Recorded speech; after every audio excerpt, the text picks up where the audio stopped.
everyone, I'm Hothtrooper44, and in this video I want to tell you about the exciting 7th update to Immersive Armors.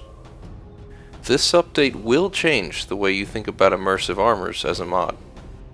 The mod now comes in a faux mod installer package with UNP mesh options, has both MCM and spell-based menus that allow for the player to choose how the mod will interact with their game while they play, includes a new custom-made crafting station for shield painting, and sports runtime inserted loot table integration for maximum mod compatibility.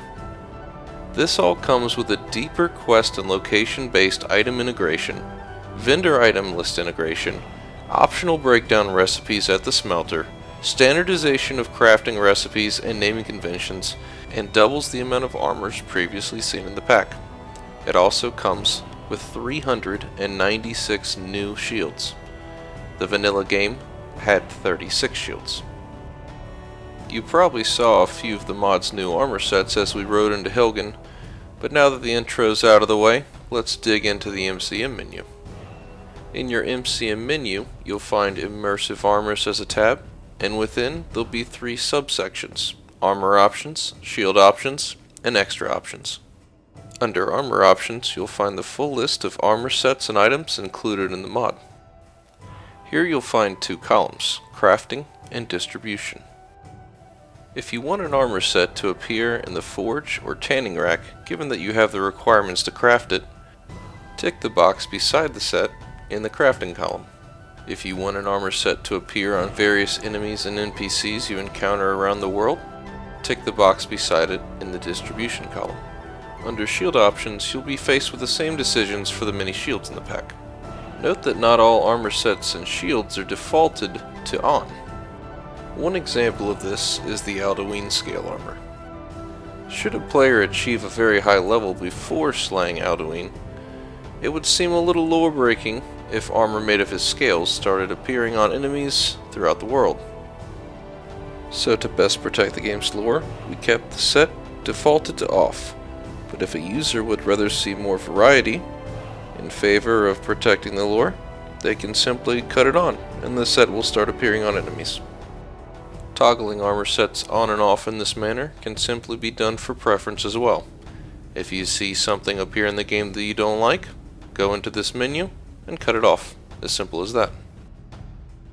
Under the Extra Options tab, you'll find some pretty cool options the mod has to offer.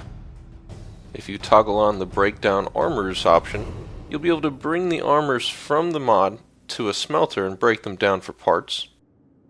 By toggling on the varied guard helmets, guards in the game will have more than one different helmet, as opposed to vanilla, they all have the same one. You'll be able to toggle overall NPC armor use, and you can choose whether or not the armor packs from the mod will appear in vendors for sale.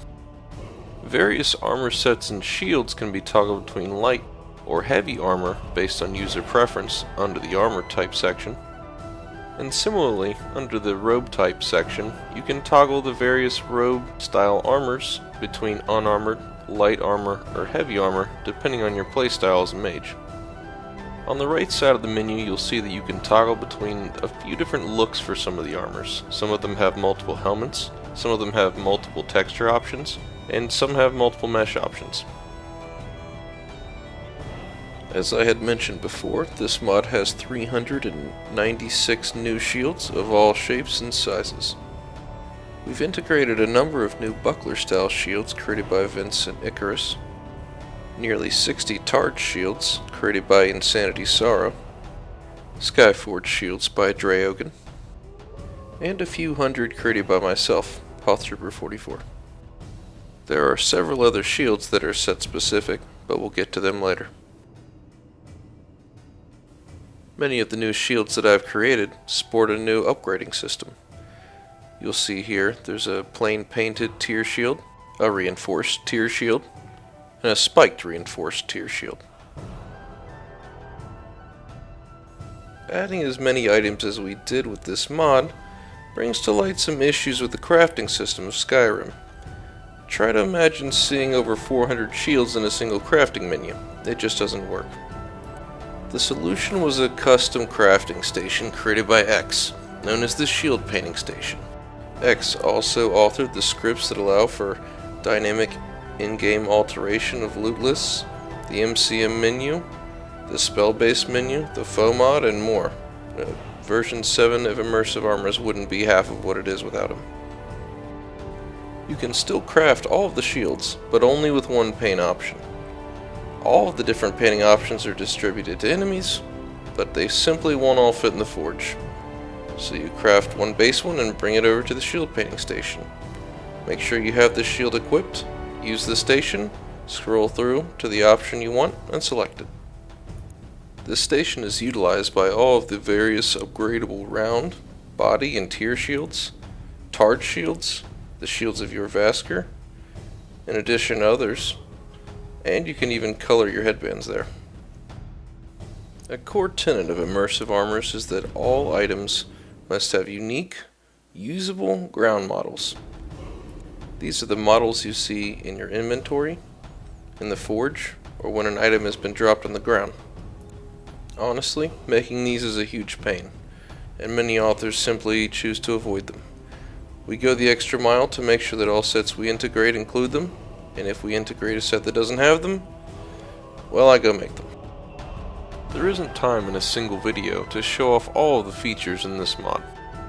Similarly, every individual item could never be shown off in a reasonable time frame, but each individual set certainly can. In the remainder of this video, you'll see each armor set that comes with the pack, with the name of the armor denoted on the bottom left, and the author of the set denoted on the bottom right. Many of these sets that I had integrated by other authors, I've made changes to. If I had made changes to a set that was not originally my own, you'll see my name denoted below theirs. If you'd like to see more of my work, feel free to subscribe to my YouTube channel. I hope you enjoy the new armor sets and other additions. I'm Hothtrooper44, and this is Immersive Armors.